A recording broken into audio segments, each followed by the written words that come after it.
Hello बच्चों, ज्ञान की नगरी काशी से मिर्जी ट्यूटोरियल्स का प्रणाम। मैं अभिषेक मौर्य लेके चलता हूँ आपको केमिस्ट्री की दुनिया में, जहाँ आप बन सकते हैं भविष्य के इंजीनियर एंड डॉक्टर्स।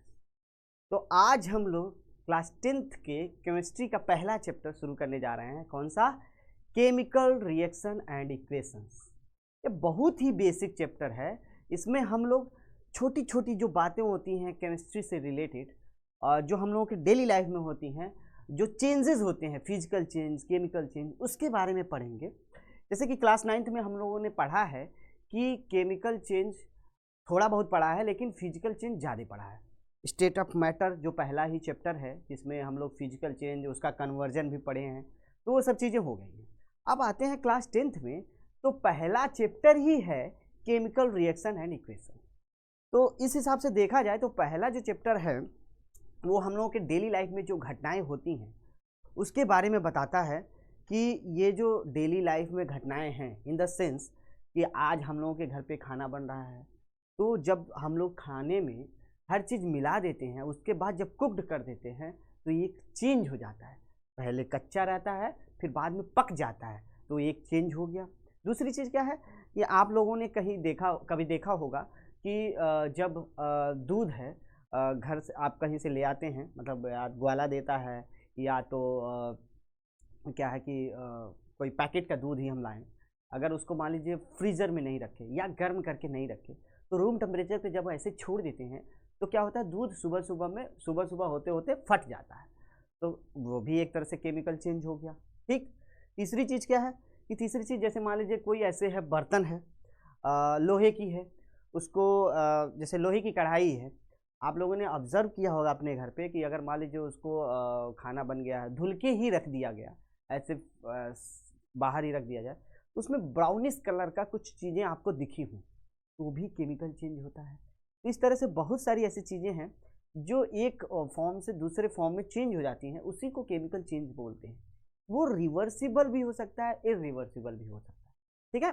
तब इसमें देखते हैं देखिए कुछ एग्जाम्पल देख लेते हैं इंट्रोडक्शन में कि केमिकल चेंज होते क्या है, फिर बाद में केमिकल रिएक्शन और इक्वेशन पे जाएंगे। तो पहले देखते हैं कि मिल्क, पहले इंट्रोडक्शन में देख रहे हैं कि milk is left at room temperature during summer. गर्मी का समय है। गर्मी का समय इसलिए बोल रहे हैं कि गर्मी के समय में टेम्परेचर हाई रहता है। तो जब हम लोग रूम टेम्परेचर पे दूध को ऐसे छोड़ दिया जाए तो क्या होगा, आप लोग खुद ऑब्जर्व करके कमेंट बॉक्स में इसका आंसर दीजिएगा। दूसरी चीज़, अगर मान लीजिए दूसरा एग्जाम्पल है, बताएं, जो अभी हम आपसे बता रहे थे, एन आयरन, तवा बोलते हैं किसी के घर पे, पैन बोलते हैं, नेल बोलते हैं, ठीक है, is left expose to humid sphere. Humid मतलब थोड़ा थोड़ा, मतलब एक तरह से कह सकते हैं कि ह्यूमिडिटी हो, थोड़ा सा ठंडापन हो वहाँ, एक तरह से कह सकते हैं, एयर में थोड़ा वाटर ड्रॉपलेट्स हों, इस टाइप का कोई इन्वायरमेंट हो, वहाँ अगर हम लोग छोड़ दिया जाए, पैन है, तवा है, तो क्या होता है, ये भी कमेंट बॉक्स में क्वेश्चन का आंसर दीजिएगा। दूसरी चीज़, अंगूर जो होते हैं, उसको क्या होता है कि जब उसको फर्मेंटेड किया जाता है, गेट्स फर्मेंटेड, तो क्या होता है कि सड़ने लगता है। जब फर्मेंट होता है तो उसी से हम लोग वाइन बनाते हैं। तो ये भी एक तरह से क्या हो गया, केमिकल चेंज हो गया। ठीक है, क्योंकि पहले क्या था, एक तरह से फ्रूट था। अब देखिए दूसरी चीज़ क्या कहते हैं, जब उसमें से हाइड्रेटेड पार्ट निकाल लेते हैं, hydrated part in the sense कि जब अंगूर को धूप में हम लोग सुखाते हैं तो क्या बन जाता है, जब वो उसमें का पानी जो होता है, हाइड्रेटेड पार्ट होता है, वो जब उड़ जाता है तो उसको बोलते हैं किसमिस, रेजिन्स बोलते हैं ना। तो वो भी होता है एक तरह से केमिकल चेंज। दूसरी चीज़, यहाँ ग्रेप्स गेट फर्मेंटेटेड हो जाते हैं। ठीक है। अब देखिए नेक्स्ट एग्जाम्पल जो हम बताए हैं, नेक्स्ट एग्जाम्पल हम जो बताए हैं, फूड इज कुक्ड, खाना जब बनता है तो वो भी कैसा है, केमिकल चेंज है या नहीं है, कमेंट बॉक्स में बताइएगा आप लोग। ठीक है। नेक्स्ट एग्जांपल देखते हैं। खाने पीने की तो बात हो गई, अब खा पी लिए तो पचना भी तो चाहिए। अब देखिए इसमें क्या है कि कोई भी खाता होगा, बायो में तो आप लोग पढ़े होंगे बहुत अच्छे से, लेकिन हम भी थोड़ा सा एक्सप्लेन कर देते हैं कि ये भी एक केमिकल प्रोसेस है, जो खाना हम लोगों का अंदर डाइजेस्ट होता है। क्या, अब देखिए इसमें एनिमेशन के थ्रू हम बताए हैं कि ये मान लीजिए इसका मुंह है, अब इससे ये कुछ निवाला मुंह में डाला, अब जो भी आप लोगों का फेवरेट हो, सपोज दैट कि वही मान लीजिए आप बर्गर है, पिज्ज़ा है, आप तो देख ही रहे हैं कि इस टाइम में जो बच्चे हैं वो इतने ज़्यादा चाइनीज़ फूड हो गया या स्ट्रीट फूड हो गया, ऐसे फास्ट फूड टाइप की चीज़ों को इतना ज़्यादा प्रेफर कर रहे हैं कि बहुत सारी बीमारियां हो रही हैं, यही सब है। और दूसरी बात कि ये जो अनहेल्दी चीज़ें जब हम लोग खाते हैं तो ये चीज़ें और भी ज़्यादा बॉडी के पार्ट को डैमेज करती हैं। ये चीज़ें समझ में आती नहीं है, लेकिन बाद में जब दवा होती है, डॉक्टर बताता है, तब समझ में आता है। तब तक क्या होता है, देर हो चुकी रहती है, पछतावा होता है। ठीक है, इसीलिए अच्छी चीज़ खाने की कोशिश करिए आप लोग। मतलब कभी कभी होता है ना कि पापा मम्मी बोलते हैं कि अरे नहीं ये मत खाओ, इसमें केमिकल्स है। केमिकल्स है इन द सेंस कुछ मिलावट है, ऑर्गेनिक नहीं है इन द सेंस कि जो चीज़ें नेचुरली नहीं है, एक तरह से बनाया हुआ है, सिंथेसाइज है, मिलाया गया है, वो चीज़ें थोड़ा हार्मफुल होती ही हैं। ठीक है, तो इसलिए ज़्यादा से ज़्यादा प्रेफर करना चाहिए ऑर्गेनिक चीज़ों को, ताज़ा चीज़ों को, बासी चीज़ों को नहीं, ताज़ा चीज़ों को। और जो हेल्दी फ्रूट्स होते हैं या हेल्दी फूड होते हैं उसको खाना चाहिए। और खाने में हमेशा बैलेंस डाइट वाली चीज़ें होनी चाहिए। Balance diet in the sense कि उसमें फाइबर्स भी हो और हमारे प्रोटीन्स भी हो, विटामिन्स भी हो, और जितने भी उसमें मिनरल्स होने चाहिए वो हो, ताकि इससे क्या होगा, बॉडी एक तरह से एनर्जेटिक रहे, बॉडी का हर रिक्वायरमेंट फुलफिल हो पाए। ठीक है, अब देखिए इसमें ये देखिए कोई आदमी है इन द सेंस कि आदमी का स्ट्रक्चर नहीं है, इसमें इंटरनल पार्ट को बनाया गया है। अब ऐसा मत सोचिए कि सर ये कौन सा आदमी है, ऐसा नहीं है। अब इसका देखिए माउथ है, जब इंटरनल पार्ट में देखेंगे कि माउथ से मान लीजिए कुछ खाया, फिर थोड़ा चबा वबा के खाया, पेट में आया, देखिए यहाँ, फिर धीरे से क्या पेट में आया, लीवर, यहाँ से गैस्ट्रिक है, पेनक्रियाज है, यहाँ से ये यहाँ से निकला, फिर यहाँ वो HCl गैस प्रोड्यूस हुआ, HCl गैस से यहाँ खाना पचा, फिर ये धीरे धीरे आंत में आना लगा। लार्ज इंटेस्टाइन है, ये स्मॉल इंटेस्टाइन है, और बॉडी में धीरे धीरे ये डाइजेस्ट हो गया। ठीक, food get digested in our body. ठीक है, तो ये भी एक प्रोसेस कौन सा है, केमिकल प्रोसेस है जो हम बताना चाह रहे हैं। ये कैसा है, केमिकल प्रोसेस है। लास्ट में जानते ही हैं डाइजेस्ट होने के बाद क्या होता है, उसका सफाया। और ये बहुत कॉमन एग्जांपल जो आप लोग खुद ऑब्जर्व कर सकते हैं कि जब हम लोग सांस लेते हैं, जब सांस लेते हैं तो क्या लेते हैं, एयर से सांस लेते हैं, इसमें सब कुछ मिला हुआ है, कार्बन डाइऑक्साइड, ऑक्सीजन, सब कुछ। लेकिन जब हम लोग सांस लेते हैं तो मेनली जो हम लोगों का बॉडी होता है वो क्या ऑब्जर्व करता है, ऑक्सीजन को इनहेल करता है, और जब हम लोग सांस छोड़ते हैं तो उसमें से कार्बन डाइऑक्साइड निकलता है। तो जब कार्बन डाइऑक्साइड निकलता है तो हम लोग तुम लोग ऑब्जर्व किए होगे बच्चों कि जब तुम लोग ऑब्जर्व किए होगे सांस लेने के बाद जो सांस निकलता है, कभी ऐसे ऐसे करके देखना, जो सांस निकलता है बाहर ना, वो गर्म होता है, गर्म होता है एक तरह से। तो ये भी कह सकते हैं कि जो इनहेल और एक्सेल का प्रोसेस है वो एक्सोथर्मिक प्रोसेस है। आगे बताएंगे इसको कि जब टाइप ऑफ रिएक्शन बताएंगे कि उसमें एक्सोथर्मिक होता है, इंडोथर्मिक रिएक्शन होता है, तो उसमें बताएंगे कि एक्सोथर्मिक है। अभी फॉर योर काइंड इन्फॉर्मेशन हम बताना चाह रहे हैं कि ये जो प्रोसेस होता है ये क्या होता है, एक्सोथर्मिक रिएक्शन। तो हम ये बस बताना चाह रहे हैं कि ये भी प्रोसेस क्या है, केमिकल चेंज है, जिससे हम लोग धीरे धीरे डेली लाइफ की चीज़ों से रिलेट कर पाएँ कि केमिकल चीज़ें हम लोगों के आसपास में हो रही हैं। उसको हम लोग देखेंगे तो ऑब्जर्व कर पाएंगे कि जो हम उसको इक्वेशन के फॉर्म में लिखते हैं वो रियलिटी में होता कैसा है, कैसे हम लोगों के आसपास होती हैं चीज़ें, जिसको बस हम लोग किस में लिख देते हैं, इक्वेशन फॉर्म में लिख देते हैं, वही हो जाता है केमिकल इक्वेशन। वर्ड फॉर्म में लिखते हैं तो वर्ड इक्वेशन होता है, और जब हम लोग केमिकल फॉर्मूला का यूज करते हैं तो केमिकल इक्वेशन बोला जाता है। ठीक है, अब देखिए इसके आगे हम बता रहे हैं कि अब देखिए इसका जितना हम लोग पढ़ें, जितना अभी तक एग्जाम्पल देखे, वो कैसा था। In all the above situation the nature and the identity of the initial substance have somewhat changes. मतलब कुछ ना कुछ तो चेंजेस दिख ही रहे थे कि मतलब कुछ हो रहा है, कोई चीजें चेंज हो रही हैं। ठीक है, whenever a chemical change occur we can say that chemical reaction has taken place। मतलब कुछ भी चीजें जब चेंज हो रही हैं, केमिकल चेंज अकर, कोई भी केमिकल चेंज जब हो रहा है तो उसको क्या बोल सकते हैं कि केमिकल रिएक्शन हो रहा है, वहां केमिकल रिएक्शन हो गया। जो चीज़ हम अभी बताए हैं, सब में क्या हो रहा है कि एक तरह से केमिकल चेंज हो रहा है कि नहीं। ठीक, जब केमिकल चेंज हो रहा है तो अब उसको जानने के लिए जो आप लोगों में एक एक्टिविटी दी है, एक्टिविटी दी हुई है ना, उसमें एक्टिविटी के थ्रू बताया गया है कि केमिकल चेंज कैसे हो रहे हैं। अब देखिए, अब एग्जाम्पल के तौर पे हम एक एक्टिविटी लेते हैं जिसमें ये बताया गया है पहली बात ये बता दिया जा रहा है कि this activity need the teachers assistant, मतलब टीचर की हेल्प चाहिए भैया, घर पे ऐसे नहीं जलाए और कटकटा दिए, नहीं।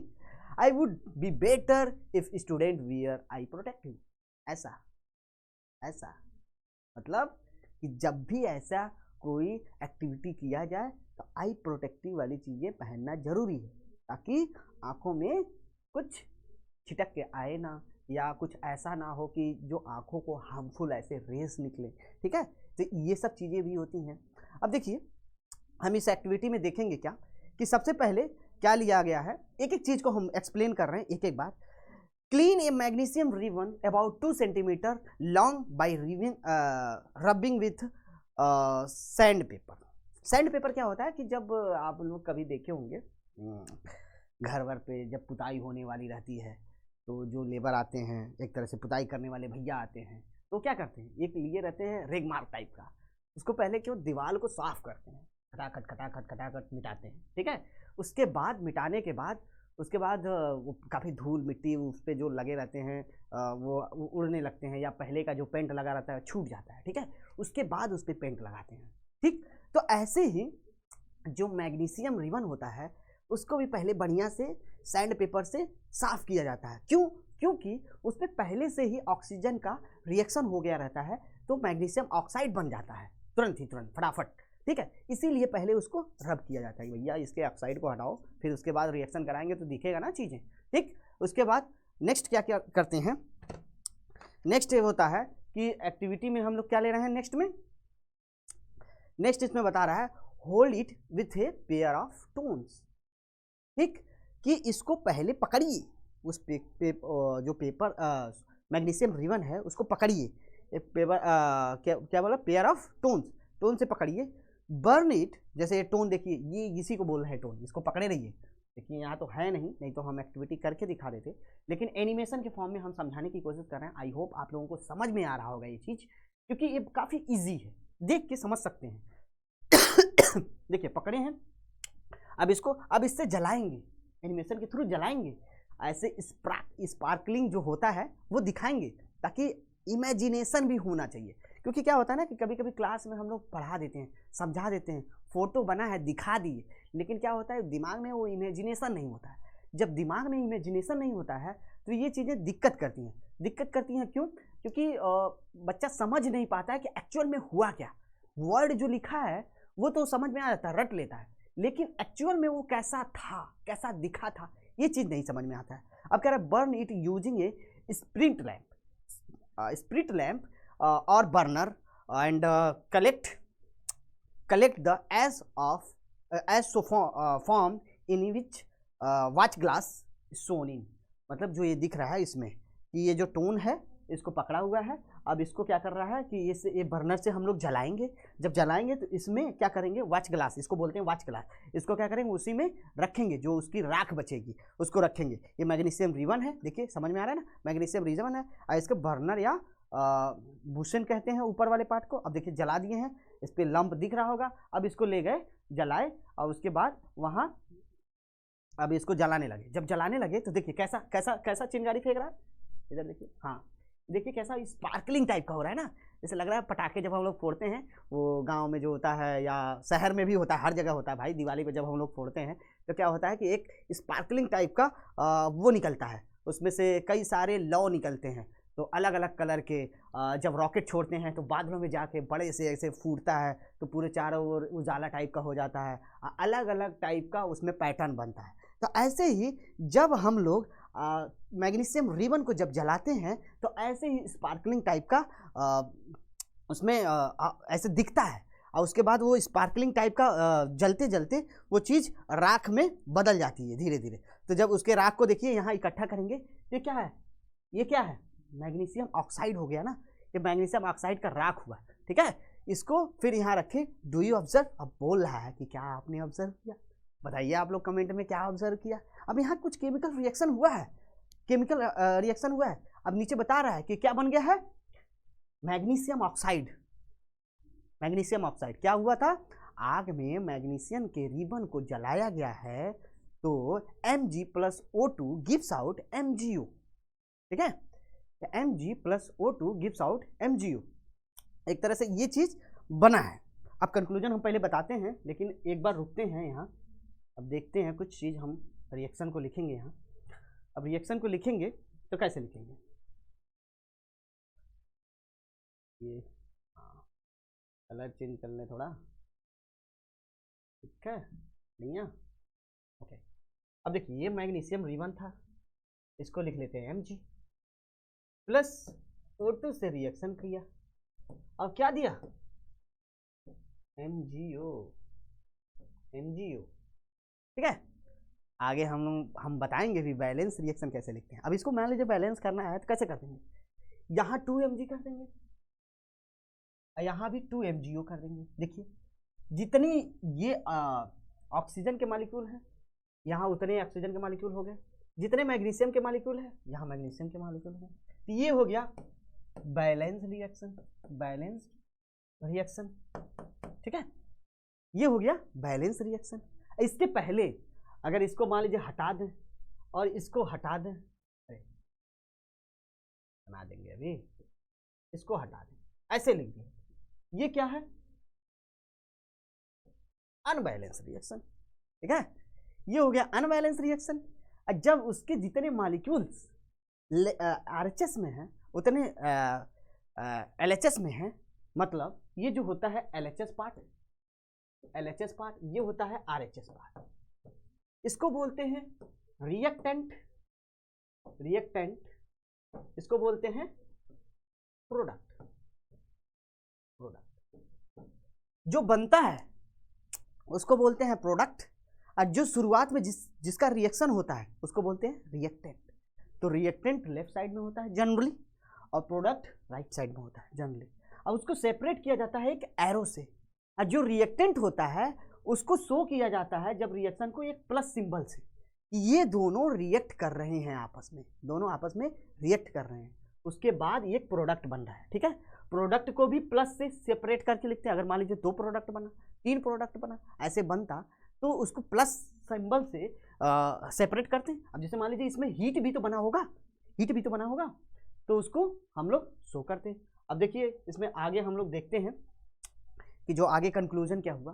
कंक्लूजन में इसमें बता रहा है, as we have observe that magnesium ribbon burn with, देखिए dazzling white flame, dazzling white flame क्या, वो जो चमकदार जैसे जैसे चमक टाइप का जो जल रहा था, ऐसे उसको बोलते हैं dazzling light, dazzling white flame बोल सकते हैं।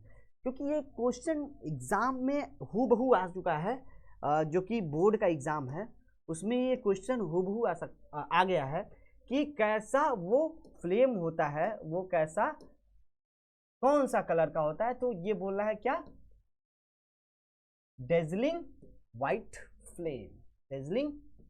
फ्लेम, इसको याद होना चाहिए बच्चों, कौन सा, डेजलिंग वाइट फ्लेम, ठीक है, ये कंक्लूजन। दूसरा क्या है, it change into A white powder, पहले तो वो रिबन में था, उसके बाद वो चेंज होके किस में हो गया था, व्हाइट पाउडर में, पाउडर फॉर्म में हो गया था ना, एस, ये देखिए व्हाइट पाउडर टाइप में हो गया था। ये एक चीज और बता दें, ये हेट्रोफोबिक होता है, एक होता है हेट्रोफिलिक, एक होता है हेट्रोफोबिक। हेट्रोफोबिक जो होता है वाटर हेटेड होता है, वाटर को वो मतलब आपस में मिलाना नहीं चाहता है। हेट्रोफिलिक जो होता है वाटर लविंग नेचर होता है, वाटर को मतलब एक तरह से घुलने के लिए प्रेरित करता है। और जो वाटर फोबिक होता है वो वाटर से दूर भागता है।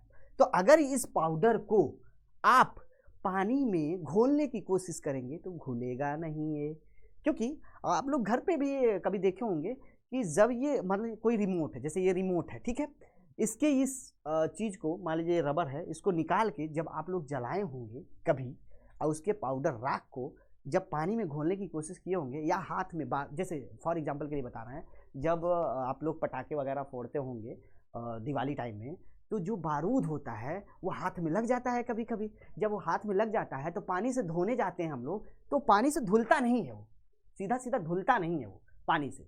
वो क्या होता है, पानी वहाँ से छिटक जाता है, उसमें लगता है कि हाथ में पानी लगा ही नहीं, वो ऐसे चिपका का चिपका रह जाता है, जैसे ग्रीस टाइप का, ऑयली टाइप का फील होता है। ठीक है, तो ऐसे ही सिमिलरली ऐसे ये भी जो पाउडर होता है ये वाटरफोबिक होता है। ठीक है, ये भी एक तरह से पानी में घुलता नहीं। This powder is magnesium oxide. अब ये जो पाउडर बना था वो क्या होता है, मैग्नीशियम ऑक्साइड। ये याद होना चाहिए, हर कंक्लूजन याद होना है। It is a form due to the reaction between magnesium and oxygen. जो हम बताए हैं, it is a form due to the reaction between magnesium and oxygen. Oxygen और मैग्नीशियम के बीच में जो रिएक्शन हुआ उसी को हम लोग बताए हैं। अब जो नेक्स्ट एक तरह से एक्टिविटी है उसको कल देखेंगे। इस एक्टिविटी को, पहले इस एक्टिविटी को ध्यान दीजिए, इसको रिवाइज करिए कि जो एक्टिविटी था इसके कंक्लूजन में क्या क्या था, ये कैसे एक्टिविटी हुआ। ठीक है, इस एक्टिविटी में अगर देखा जाए तो ये क्या ऑब्जर्व हुआ, क्योंकि ये एक्टिविटी एग्जाम में सीधा सीधा आ चुका है। अब ये कौन सी लाइट हो रही है, जैसे इसमें देखिए लाइट, एक डेजलिंग लाइट बोलते हैं, डेजलिंग व्हाइट लाइट। ये जो चमक रहा है ना, ये चमक चमक चमक चमक को थोड़ा बता दें, इसी को बोलते हैं dazzling white light, dazzling white light. ये राख, ये राख को क्या बोलते हैं, MgO, मैग्नीशियम ऑक्साइड। ठीक है, तो हमको आशा है आप लोग इस चीज को रिवाइज करके आएंगे, ताकि नेक्स्ट लेक्चर में हम लोग नेक्स्ट एक्टिविटी करेंगे, ऐसे ही करेंगे एकदम सिमिलरली, ऐसे ही एनिमेशन के साथ की चीजें हमको दिखी कि एक्टिविटी एक्चुअल में हम करा नहीं रहे, लेकिन एनिमेशन के साथ हम दिखाने की कोशिश करेंगे आप लोगों को कि कैसे एक्चुअल में चीज़ें हो रही हैं। तो आजकल क्या है कि एग्ज़ाम का जो पैटर्न है CBSE का, हम बता देना चाह रहे हैं कि एक्टिविटी से क्वेश्चन बहुत सारे आ रहे हैं, एक्टिविटी से क्वेश्चन बहुत सारे आ रहे हैं, एक्टिविटी बेस पे ही आ रहे हैं। कई बार तो ऐसे पूछ ले रहा है एक्टिविटी देके ही कि इसमें क्या था क्या नहीं, AB के फॉर्म में पूछ ले रहा है कि ये A सब्सटेंस लिए और B सब्सटेंस था, अब A सब्सटेंस को यहाँ किए, अब उसका मान लीजिए कंक्लूजन दे दिया कि डेजलिंग वाइट फ्लेम था जब जलाए थे, तो उसके बाद उसके जो ऐश का क्या नाम होगा, ऐसे क्वेश्चन बन जा रहा है। थ्योरेटिकल के साथ थ्योरेटिकल जैसे क्वेश्चन है उसको एक्सप्लेन करने के लिए बोल दे रहा है कि एक्सप्लेन हाउ इट हैपन। ठीक है, तो ऐसी चीज़ें हो रही हैं। तो इस एक्टिविटी को देखिएगा और पूरा एक तरह से रिवाइज करके आइएगा आप लोग, ताकि नेक्स्ट एक्टिविटी में आप अच्छे से बढ़िया से इस चीज़ को ऑब्जर्व कर पाएँ। ये छोटा सा एक तरह से इंट्रोडक्टरी वीडियो था जिसमें हम ये बताना चाहे थे कि केमिकल चेंज होता क्या है, कैसे केमिकल चेंज होता है।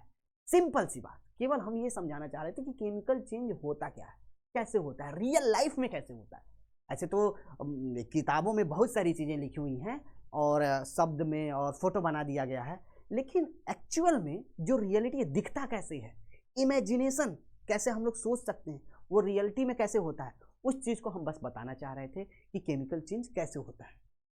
ठीक है, आई होप ये समझ में आया होगा।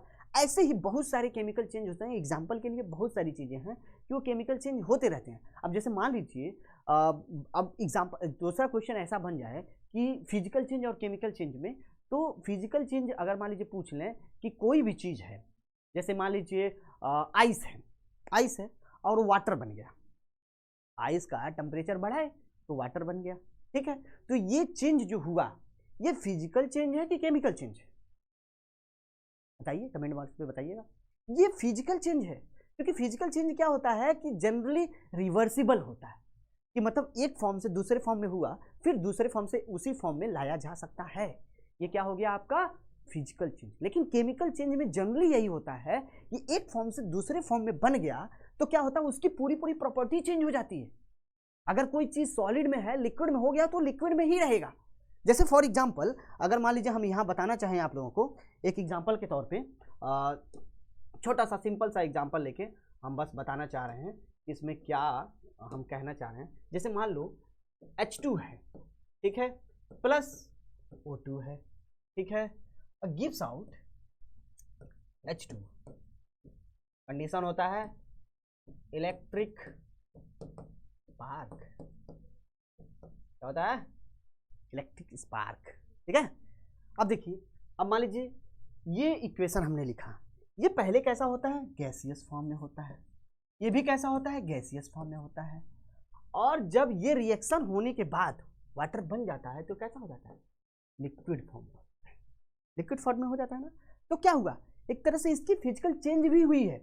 फिजिकल चेंज में हुई है क्या, कि इसके स्टेट चेंज हो गए हैं, पहले गैस में था, फिर बाद में कैसा हो गया, लिक्विड हो गया। जब लिक्विड हो गया तो पहले जब ये गैस में था तो हाइड्रोजन की प्रॉपर्टी थी, इसमें ऑक्सीजन की प्रॉपर्टी थी, लेकिन इसकी पूरी पूरी प्रॉपर्टी चेंज हो गई है। ये वाटर इसका एक यूनिक प्रॉपर्टी है, अपना इसका यूनिक बॉइलिंग पॉइंट, अपना इसका यूनिक मेल्टिंग पॉइंट, अपना इसका यूनिक बॉन्डिंग, अपना इसका यूनिक प्रॉपर्टी होगा, सब कुछ चेंज हो गया। तो ये हो गया आपका केमिकल चेंज। केमिकल चेंज में हर चीज चेंज हो जाती है वो प्रॉपर्टी से, सिमिलर भी हो सकता है लेकिन चेंज होना तय है। कभी भी कोई चेंज होता है उसको बोलते हैं हम लोग कि केमिकल चेंज हैपेंस। अब वही केमिकल चेंज जैसे होता है उस प्रोसेस को, पूरे प्रोसेस को हम लोग क्या बोल देते हैं, केमिकल रिएक्शन। केमिकल रिएक्शन कि ये केमिकल रिएक्शन हुआ है, ठीक है, सिंपल सी बात। अब इसको मान लीजिए बैलेंस में लिखना है तो 2 यहाँ लगा दीजिए, 2 यहाँ लगा दीजिए।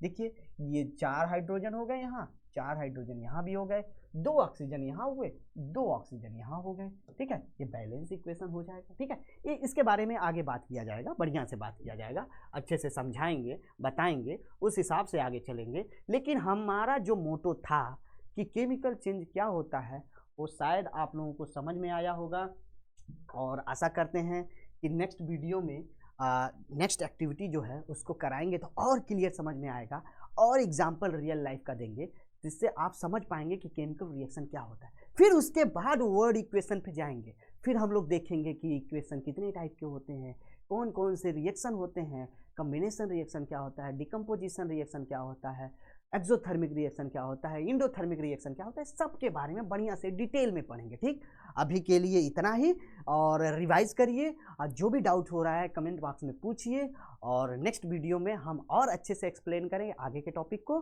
अब तक के लिए धन्यवाद, और बढ़िया से अच्छे से पढ़ाई करिए आप लोग मन लगा के। Thank you.